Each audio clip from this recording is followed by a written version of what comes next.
Hello and welcome, this is Rooflemonger, and in this video today I'm going to show you how to determine advantage, disadvantage, and general punishability of moves on block. So at the time of this recording, there is some frame data out there, but it's very sparse and very incomplete, so we're going to use the old-fashioned trick I used back in the day when I was a kid in the PlayStation 1. So what we're going to do here is you need the use of the L3 and R3 buttons, so that's clicking in your left or right analog stick. And if you're playing an arcade stick and don't have use of these buttons, at least on the PlayStation 4, you can bind buttons to L3 and R3 by going into the accessibility settings. That's, I believe, is correct. For Xbox, I'm not quite sure, but maybe someone in the comments will help let you know. So, one click of L3 will give you control of the enemy character. A second click will now start recording, and a third click will save the actions of the recording.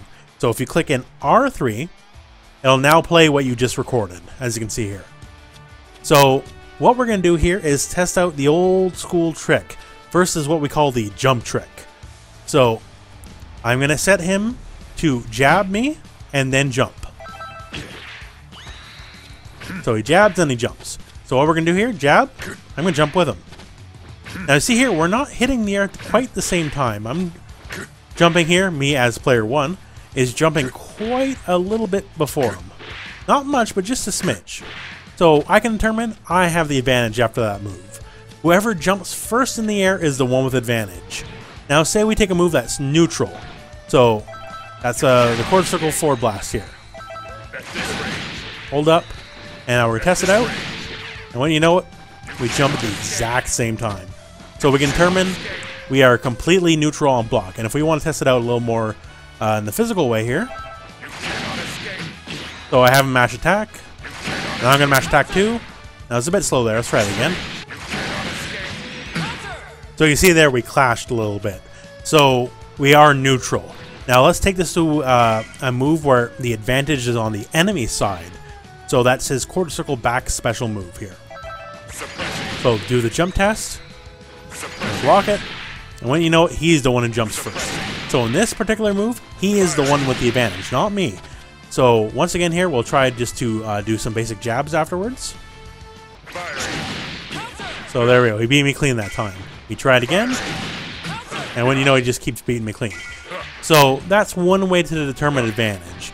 Now some moves, it's not about advantage or disadvantage, so we know we have the advantage. So say something like basic old shoulder charge. So we're going to have it played out, and during this recording, I am holding back immediately after pressing the shoulder charge button. So I'm going to have it play out, and even despite me holding back, there we go. See? Despite me holding back, I can still get the jab punish. So say I wait a split second too long, I can block, because the recording has the back in there. However, if I do it right away, I get the punish. So during your recordings, you can also hold back, or down back, or up back, or whatever have you, any determination of block you need, to determine if the move can be punished by whatever move. So this move is a jab punish, as you can see here. However, not all people punish equally.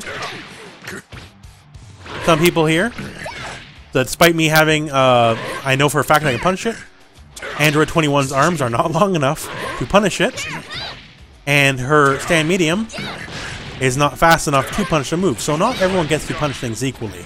So this isn't meant to be a character by character kind of thing. But it's just a way to show you the old-fashioned way. I used to do this with a friend, and we each had a controller, and we used to do the jump test and match jab and all that in older fighting games. This is the old-school method of determining frame advantage, frame disadvantage, and what's punishable. So it's not a replacement for the frame data, but until we get accurate frame data and a lot of frame data out there, because we do unfortunately have very incomplete frame data at the moment, this will serve as a decent test to see what's advantage and disadvantage.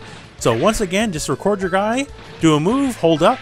Whoever jumps first, that's the guy who has the advantage. And you can extrapolate everything else from that. So anyways, thank you very much for watching. I hope this video found you well. Go out and play some Dragon Ball.